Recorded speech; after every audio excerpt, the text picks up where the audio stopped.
Anglers Extra. Welcome back to the Anglers Extra pregame show, getting set for first pitch between Chatham at Brewster at 7 o'clock. But now it's time for the catch of the day. I'm Keith Zubro. Today we have Joe Goodman. Joe, how are you? Doing fine, enjoying the weather. It's been a great time out here, just getting a little snack at the snack bar. Now, outside of the field, this might be your most favorite place at Veterans Field. Oh, for sure. Before the game, all the guys are always asking me, hey, Joe, you making a run to the snack bar? And I'm like, everybody's always too scared to leave the bullpen and go over to the concession stand and get food. And I'm always that guy that, no shame. I'm always up for helping the guys out. Now, at the end of the season, we usually come out with the snack bar power rankings, but we'll give a mid-season preview. What do you think is number one this year? Ooh, man, I would say my favorite was probably the YD donuts, donut burgers. They got the jelly and chocolate and all that stuff, which you would think is gross at first glance, but it actually turns out to be a good burger. Now, I tried one of those with the Boston cream, but what was your favorite version? Ooh, I think it was called the Strikeout or the First Pitch Strike, and that's the one that's just a powdered donut, and it was pretty delicious. So I'm going to have to go for that one next time. But so far here on the field, you've had a lot of success. What's your favorite moment been so far in Chatham? Oh, man, I think probably just the experience with all the guys. I mean, when you're playing with guys that are from all over the country, you just develop relationships with them. And baseball is baseball, but when you can really come together as a team and the chemistry on our team has always been stellar, and I think that's really what's making our team click. Well, you have guys from the West Coast, guys from the East Coast, but you're repping the Midwest. How does that be? How has that been, being like one of the Lone Rangers? Oh, it's always good to, represent a small town from Iowa. Coming from a graduating class of 76, public school is a little different than most of these guys that are talking about, 1,000 or 400 or 500, and, that's bigger than my hometown. And to be able to go back and, tell people, that I've been to the highest level. It's a real honor and privilege to be able to come out and play with this kind of caliber of players. Now, who has had the single most influential part on your baseball career first before you got to Chatham, and then since you've been here? I would probably have to give a shout out to my uncle Kevin.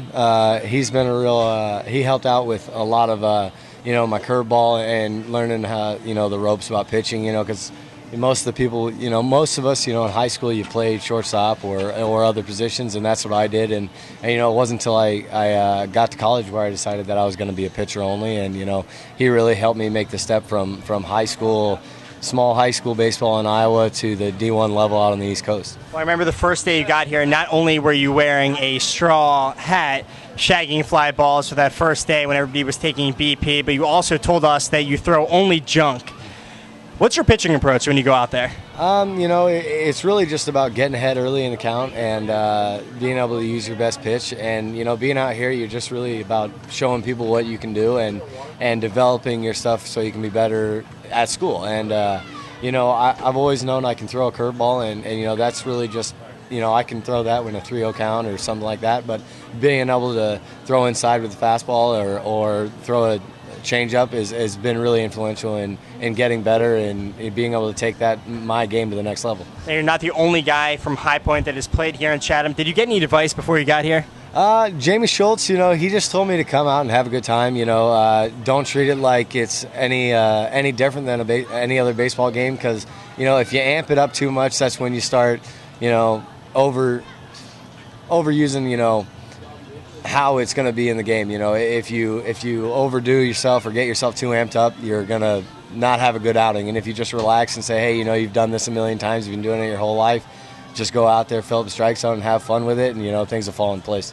Well, I think your mentality and you being relaxed has certainly helped this team gel together.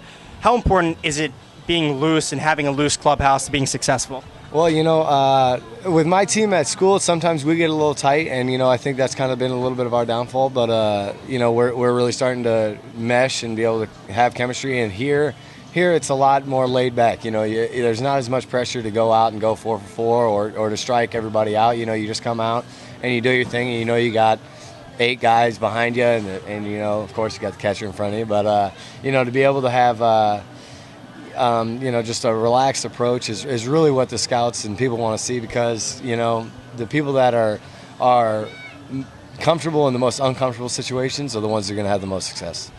Now, a little bit different tune here. Everybody's been wearing these gray bands. It says joyful and hope, and that's something that you pioneered and you brought here to Chatham.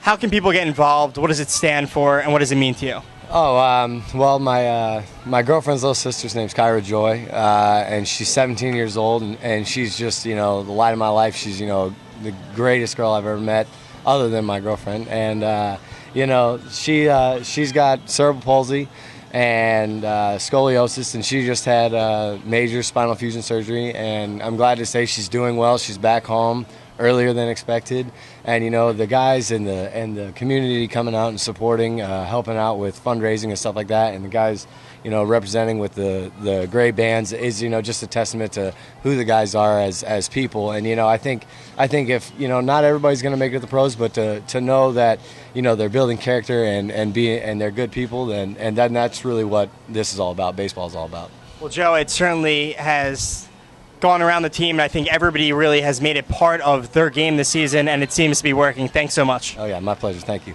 Back to Brandon Liebeber for more of the Anglers Extra pregame show.